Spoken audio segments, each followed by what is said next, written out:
अस्सलामुअलैकुम everyone, I hope you all are fine and fresh by the grace of almighty Allah. तो आज की इस वीडियो में हम HCF means highest common factor find out करेंगे 56, 189 एंड 175 का बाय प्राइम फैक्टराइजेशन। इस मेथड में सबसे पहले हमारे पास जितनी भी वैल्यूज़ होती हैं इनके हमें अलग अलग प्राइम फैक्टर्स फाइंड आउट करने होते हैं। तो चलिए जल्दी से हम प्राइम फैक्टर्स फाइंड आउट करना स्टार्ट करते हैं। जो हमारे पास यहाँ पहली वैल्यू है वो है 56 के लास्ट में 6 है, यानी कि इवन नंबर है। तो इसलिए इस वैल्यू को हम सबसे स्मॉलेस्ट प्राइम नंबर 2 से इजीली डिवाइड कर सकते हैं। तो हम इसे 2 से डिवाइड करना स्टार्ट करेंगे, लेकिन 2 के टेबल में 5 नहीं आता, उससे छोटा नंबर 4 आता है 2 पे। जो 1 हमारे पास रिमाइंडर है वो चला गया 6 के पास और बन गया 16। 2 के टेबल में 16 बिल्कुल आता है 8 पे। अभी भी लास्ट में इवन नंबर है, यानी कि अभी भी ये वैल्यू 2 से ही डिवाइड होगी, क्योंकि 2 के टेबल में 2 आता है 1 पे और 2 के टेबल में 8 आता है 4 पे। अभी भी वैल्यू इवन है हमारे पास, तो इसे भी हम 2 से ही डिवाइड करेंगे। 2 के टेबल में 14 बिल्कुल आता है 7 पे। 7 खुद एक प्राइम नंबर है, 7 को हमें यहाँ 7 से ही डिवाइड करना है, क्योंकि 7 अपने टेबल के अलावा किसी और से डिवाइड नहीं हो सकता। 7 के टेबल में 7 आता है 1 पे। यहाँ हम 56 को कम्प्लीटली डिवाइड कर चुके हैं। उसके बाद हम करेंगे अब 189 को डिवाइड। 189 के लास्ट में ऑड नंबर है, इसलिए ये वैल्यू 2 से डिवाइड नहीं हो सकती। 2 के बाद जो नेक्स्ट प्राइम नंबर है वो है 3।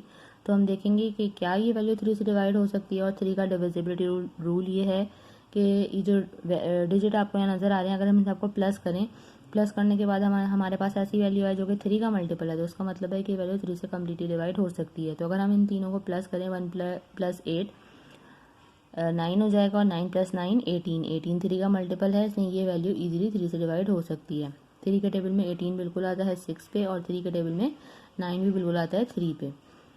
इन दोनों का अगर हम प्लस करें, 6 + 3 9, 9 3 का मल्टीपल है, यानी कि अभी भी ये वैल्यू 3 से डिवाइड होगी, क्योंकि 3 के टेबल में 6 आता है 2 पे और 3 के टेबल में 3 आता है 1 पे। अभी भी अगर हम इन दोनों को प्लस करें, 2 + 1 3, 3 आपको पता है 3 का मल्टीपल है, तो 3 से ही डिवाइड करेंगे। 3 के टेबल में 21 आता है 7 पे, और 7 को यहाँ हमें 7 से ही डिवाइड करना है, क्योंकि 7 के टेबल में 7 आता है 1 पे। यहाँ हम 189 को भी कम्प्लीटली डिवाइड कर चुके हैं। अब इसी तरह हमने करना है 175 को कम्प्लीटली डिवाइड, जब तक कि हमारे पास 1 ना आ जाए।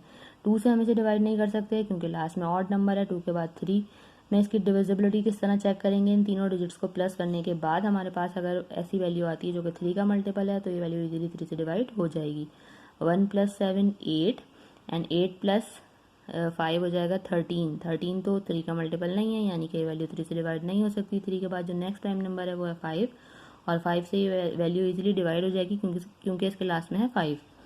तो हम इसे 5 से डिवाइड करना स्टार्ट करते हैं। 5 के टेबल में 17 नहीं आता, उससे छोटा नंबर 15 आता है 3 पे। जो 2 हमारे पास रिमाइंडर है वो चला गया 5 के पास, और ये बन गया 25। 5 के टेबल में 25 बिल्कुल आता है 5 पे। अभी भी ये वाले 5 से डिवाइड हो रही है, क्योंकि 5 के टेबल में 35 आता है 7 पे, और अब यहाँ हमें 7 को 7 से ही डिवाइड करना है, क्योंकि 7 के टेबल में 7 आता है 1 पे। यहाँ हम इसे भी कम्प्लीटली डिवाइड कर चुके हैं। अब हम इन तीनों के लिखेंगे प्राइम फैक्टर्स कुछ इस तरह। 56 के प्राइम फैक्टर्स हैं हमारे पास 2 × 2 × 2 एंड × 7। अब लिखेंगे 189 के प्राइम फैक्टर्स, जो कि हैं 3 × 3 × 3 × 7। लास्ट में हमारे पास है 175, इसके भी हम लिख लेते हैं प्राइम फैक्टर्स, जो कि हैं 5 × 5 एंड × 7। अब हमें इसके फाइंड आउट करने हैं common factors. Common factors means ऐसे कौन से फैक्टर्स हैं जो कि तीनों में हमें सेम नज़र आ रहे हैं। देखिए, सबसे पहले तो हमें ये 7 सेम नज़र आ रहा है। 7 का पेयर बन गया, जिसका पेयर बन जाता है वो पेयर बन के बाहर आ जाता है, और उसे हम एक बार लिखते हैं। उसके अलावा हमें यहाँ और कोई पेयर बनता हुआ नज़र नहीं आ रहा, क्योंकि यहाँ 5 है, इधर कहीं 5 नहीं है, इधर 3 है, इन दोनों में कहीं 3 नहीं है, यहाँ 2 है, तो इन दोनों में कहीं 2 नहीं है।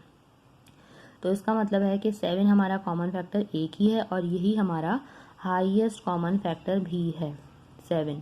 अगर यहाँ पर हमारे पास एक से ज़्यादा कॉमन फैक्टर्स होते तो हम उनको मल्टीप्लाई करते और फिर हमें इसका हाईएस्ट कॉमन फैक्टर पता चलता, लेकिन यहाँ पर हमारे पास क्योंकि एक ही कॉमन फैक्टर था, इसलिए यही हमारा हाईएस्ट कॉमन फैक्टर भी है। आई होप कि वीडियो आपको अच्छे से समझ आई है। अगर ये वीडियो आपको पसंद आई है तो इसे लाइक और शेयर ज़रूर करें, और मेरे चैनल को भी सब्सक्राइब करें। इंशाल्लाह बहुत जल्द मिलती हूँ आप सबकी नेक्स्ट वीडियो में। अपना बहुत ख्याल रखिएगा।